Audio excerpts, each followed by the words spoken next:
Sims, this isn't really what university life looks like. This is not an accurate representation of university life.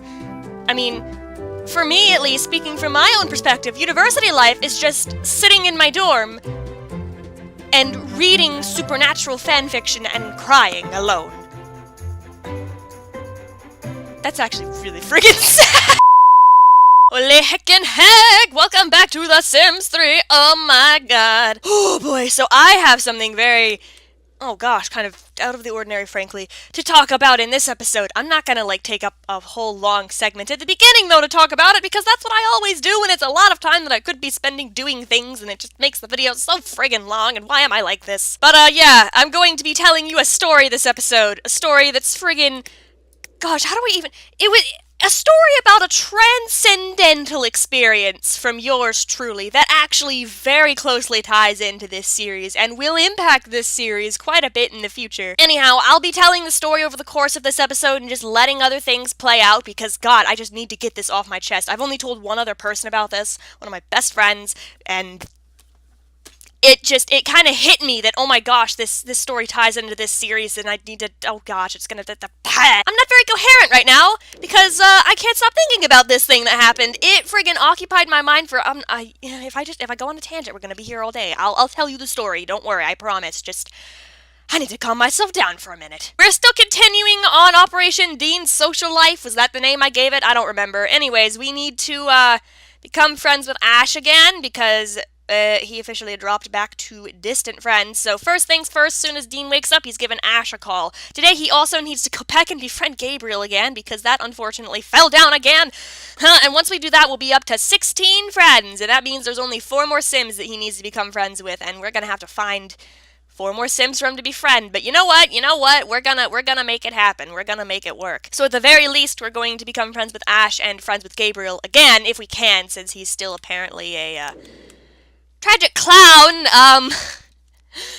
jeez, I completely forgot about that. Gosh, that's freaky. Sam, I'm totally getting your phobia right now. But, yeah, we're gonna be working on that, and then maybe befriending 1 or 2 other people if we can to finally get ourselves to finishing this goal. I wasn't sure that we were gonna be able to finish this goal in a reasonable amount of time, but I think we might actually be there. So, let's get time speeding along, why don't we? Oh gosh, okay, I'm getting a little freaked out trying to tell this story. Okay, okay, where do I even begin with this? Okay. Well, hello? Hello? Excuse you, what? Who? Wuhan what? Oh, no, wait. Oh, bro, you better stay away from his car. What the heck are you? You appear to literally be an alien. Oh, wait. I stand corrected, you're a demon alien. Great. Okay, this is great. Bro, you best be getting out of here. You know, the Winchesters, they know how to deal with all kinds of supernatural beings and demons. I'm just not so sure they know how to deal with friggin' aliens. Put that away! What are you doing? Well, Wuhan, oh god, okay, if I thought foreign names were impossible, friggin' alien names, dude! Wuhan, you need to leave in whatever alien spaceship you came from. Stay away from that. No, don't you dare do anything to his car. You do not want Dean Winchester after you for doing something to his car. I don't care if you're an alien with advanced technology or not. He will kick your butt. Can I do anything to get rid of you? Or are you just here? Bro. Let's put that wish. Bro! Okay, you know, I shouldn't be surprised with all the random weird things that this game throws at me, but, I'm genuinely caught off guard by this. Wait, gotta go fast. Where are you going? Where? Do you have a car? Oh! The Galaxa Space car. Okay, well. Okay, that was a thing that just friggin' happened, but whatever! Going back to some semblance of normality, where the heck do I even friggin' begin with this story? Okay, I think it'd be best if I just start from the beginning. So this happened, about give or take a month ago now, but it still makes me, quake a little bit, even after all that time. I'm currently off of school on winter break. but while I was in school, I was having a string of kind of weird dreams. I have strings of dreams that are very vivid, and I remember them very, very well. And I don't have normal dreams. I'm one of those people who just has, like, the most bizarre dreams. The most bizarre. I can't even fully explain to you just how weird. So like I said, vivid dreams. I'd been having a string of vivid dreams that I was very vividly remembering, like, the morning after immediately, and I was, like, cataloging them over... It was a few days by that point that I'd been having really vivid dreams, and, this one... So, actually, the majority of the dream isn't actually that relevant to any of this. It was some weird part of a dream. There was, like, an amusement park or something, like a dark carnival. It was at night. It was, like, out in the middle of this field, and they had all these rides, and it was kind of freaky. And there was this ride that I got on with some people from my school, and, like, it went on forever. Like, it was a swing ride of some kind. I don't really know how to describe it. It's not really relevant. We were on there for a really long time. I wanted to get off of it, but the ride never ended for the longest time. And then finally when it did, I got off the ride, and I was like, screw this, I'm going home, or something along those lines. I don't know. That's not the important part of the dream. The important part of the dream is what happened immediately after the whole Dark Carnival irrelevant thing. So after that, I ended up at home. I'm assuming either because the dream wanted to change scenery or because I decided, okay, screw the Dark Carnival, I'm going home. So my house has a big downstairs room with a TV, and that's where I watch everything, pretty much, whenever I'm at home, is on that big TV downstairs. And, okay, Cassie, you need to eat some pumpkin pie. So I go downstairs, and I sit in front of the TV, and I'm thinking, you know, like, what should I watch? And, you know, I'm currently not caught up on Supernatural, so my brain says, okay, the first thing I want to do then is watch some Supernatural, right? So, and I'm gonna have Dean call Ash really quickly. So I'm saying, okay, well, I'm gonna watch Supernatural, and this is the unrealistic thing. I haven't had cable in years. Usually I watch Supernatural on Netflix, but in this dream I had cable again. So I was like, okay, so I just flip on the TV and get to the right channel, which I'm pretty sure wasn't actually like the CW or wherever that actually airs. Yay, he's friends with Ash again. That's been fixed. Oh, he's still feeling it so tragic because he's the tragic clown. It's okay, Sam. I promise it'll be fine. He'll be back to normal very shortly, actually, I believe. Okay, I need to have some music to go along with this. What is the friggin' volume? Let's make it... sit medium, which is not bad. Okay, back to the dream story. Jesus. So, I'm sitting downstairs on my TV on my sofa. Yes, I'm sitting downstairs on my TV, you know? Just sitting on top of my TV. Jeez, it's hard to focus on this story with everyone, like, friggin' breaking into tears because of Gabriel here. It'll be over in just 3 hours. It's fine, I promise. Jesus, everyone is, like, freaking out. Hold on, can Dean even, like, befriend Gabriel like this again? Or what?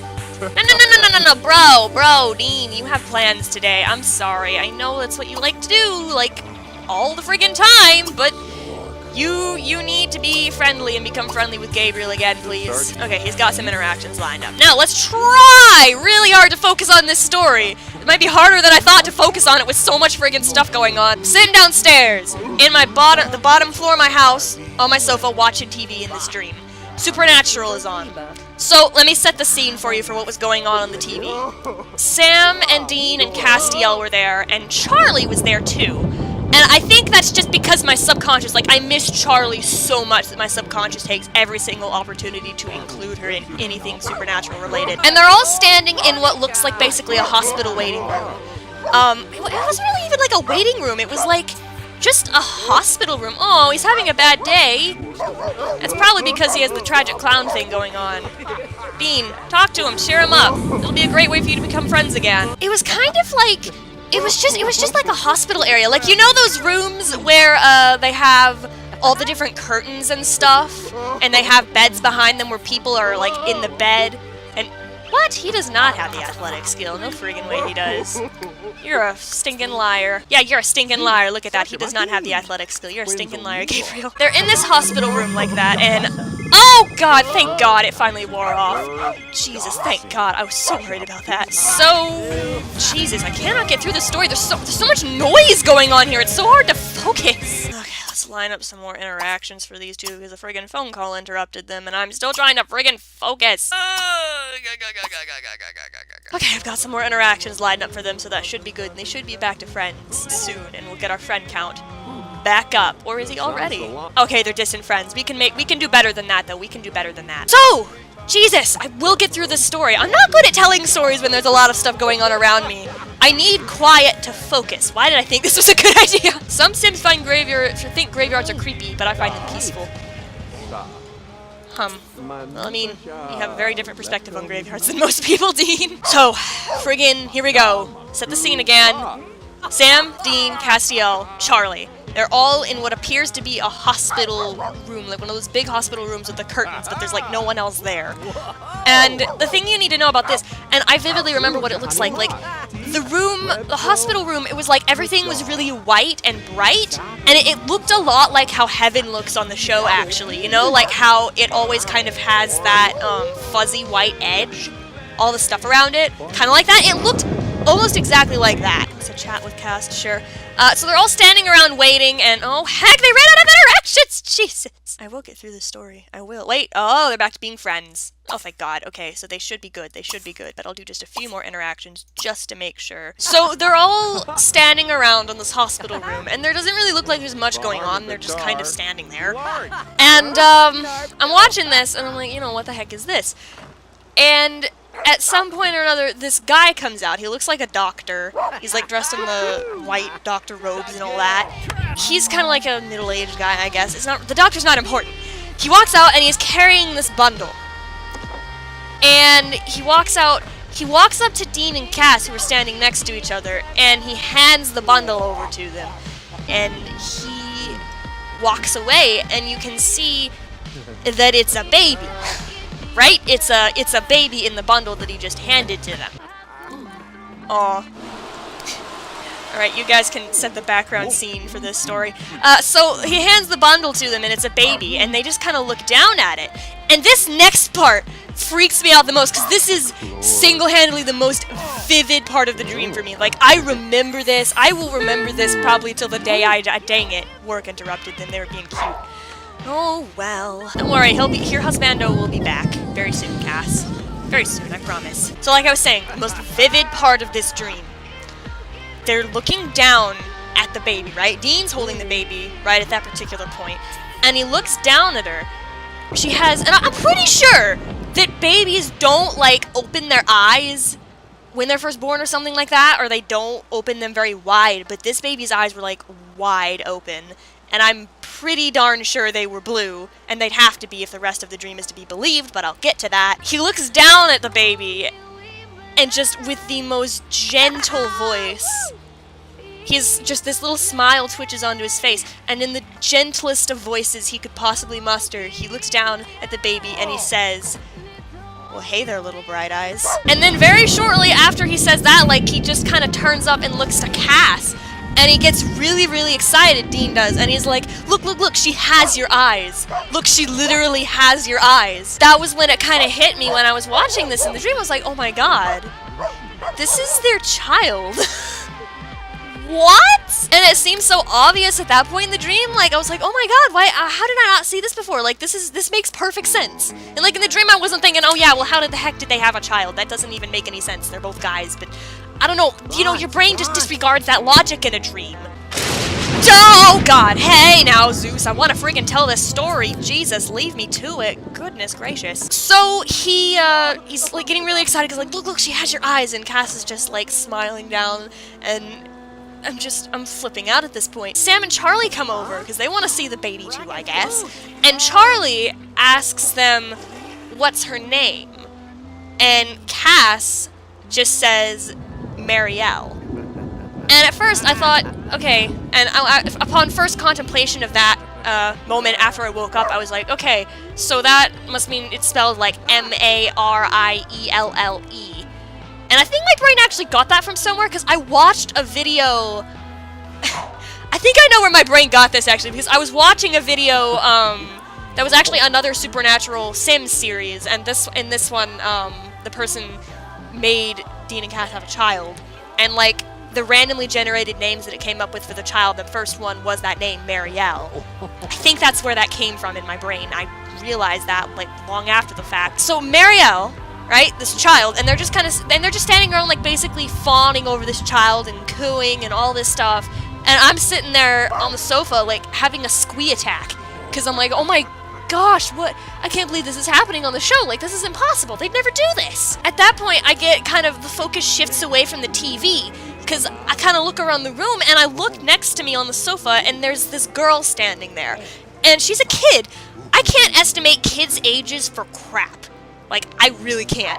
But I want to say she was, like, maybe between 10 or 12? Maybe? I really don't know. I can't estimate children's ages for crap. I'm just so bad at it. And the girl is standing there, and I remember what she looks like. She was blonde, had long hair, she was wearing, like, it looked kind of like a white dress or a nightgown or something. And she's looking and watching the TV with me, and I kind of flip out because I'm like, who are you and why the heck are you here? I don't say anything. I'm just kind of frozen in place because I'm kind of freaked out. And she tilts her head at the TV, and she looks over to me, and she says to me, and I'll never forget this, "Oh, was he looking at the picture? Look at him. He's looking at the picture of them." That is absolutely the cutest thing I've seen. Look at him. He's like, oh. Okay, that was worthy of being distracted, I think. As I was saying, yeah, so she's there. I don't know what to make of her, because I'm kind of like, who is this child and how did she get into my house? And she looks right at me. She turns her gaze right at me. And she says to me, and I'll remember this for a very, very long time. I'll probably never forget this. She says to me, after looking at the TV, "This is me. You're dreaming about me." What usually happens, like, when I realize that I'm dreaming in a dream, usually I wake up. Like, within seconds, because I'm like, wait a minute, is this a dream? And then I'm like, whoa! And then I wake up, and it's like, oh, what the heck was that? And it's like a weird experience. And this time was no exception. I woke up, like almost immediately after she said that. I was like, oh god! What the heck was that? I was flipping out, because I'm like, oh my god, I just dreamed that Dean and Cass had a baby! I don't... Oh my god! So I was pretty freaked out.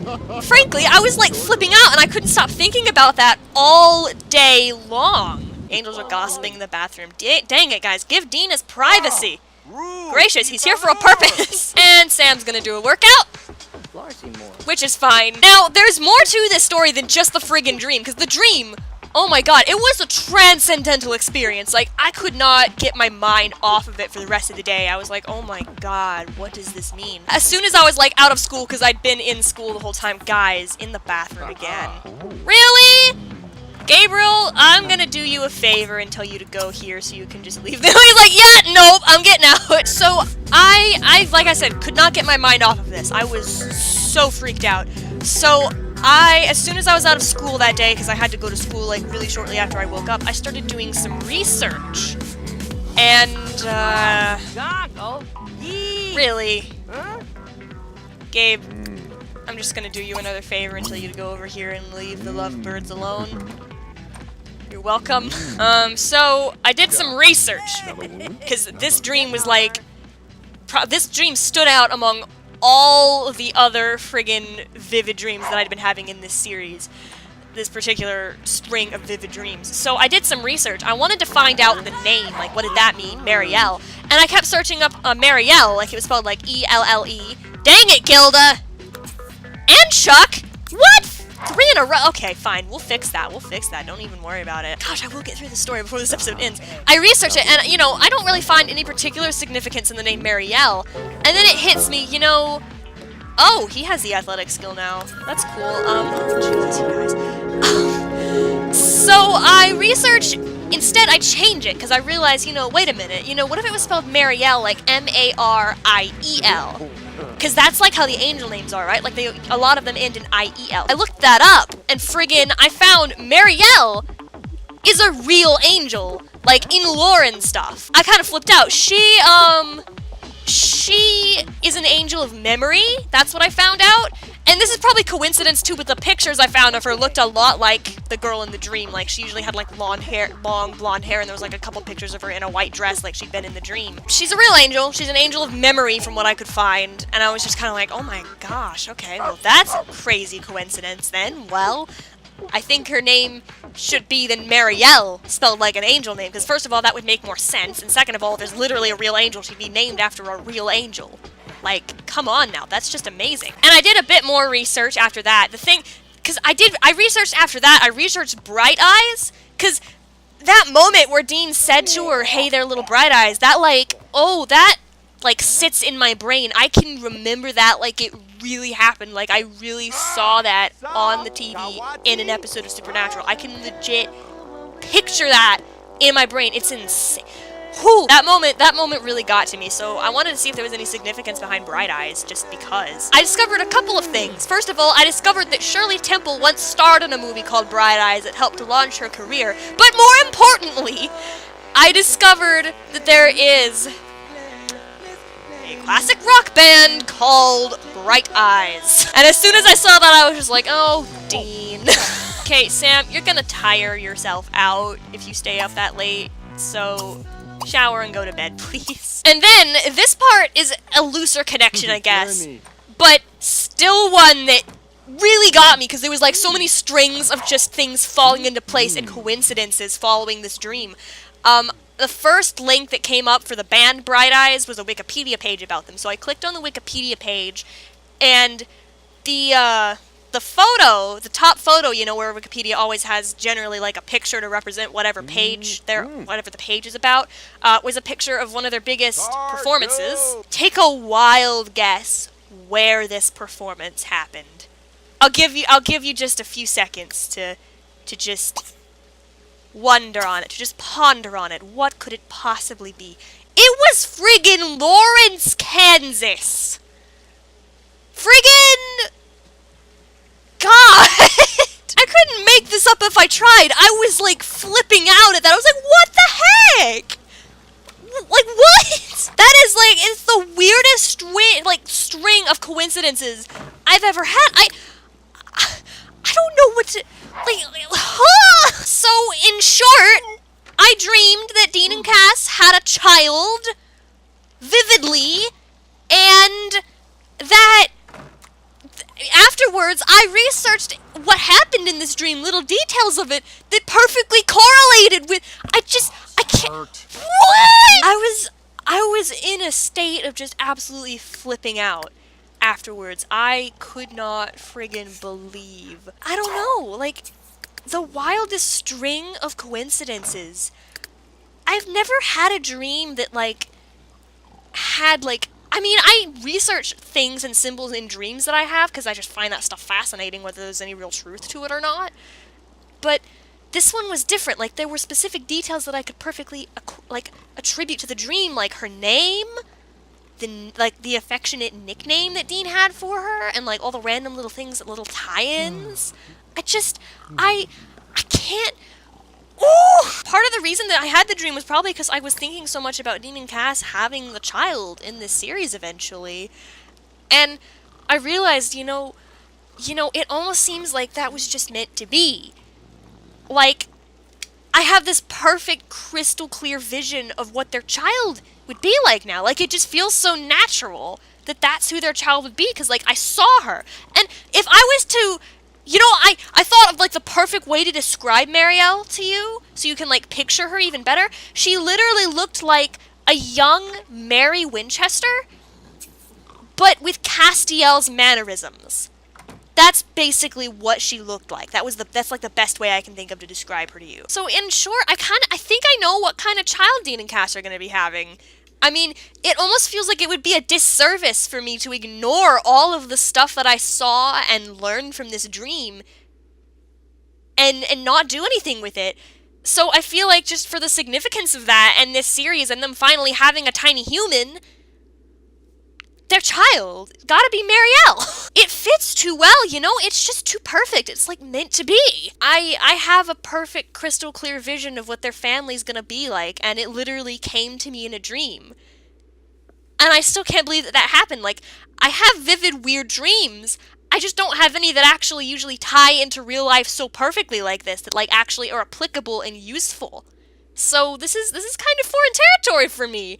And I don't really know what to make of it, but all I really know is we need to probably implement what I saw in the dream into real life here in this game. There you have it. I think we're, as we move ever closer to finally introducing a tiny human to this house, I have, with now absolute crystal clarity, the idea of how their child is going to be. My mind is still reeling over that fact. Well, here's hoping that I either do or don't have more amazing prophetic dreams that tie into my OTPs! Don't you cry no more.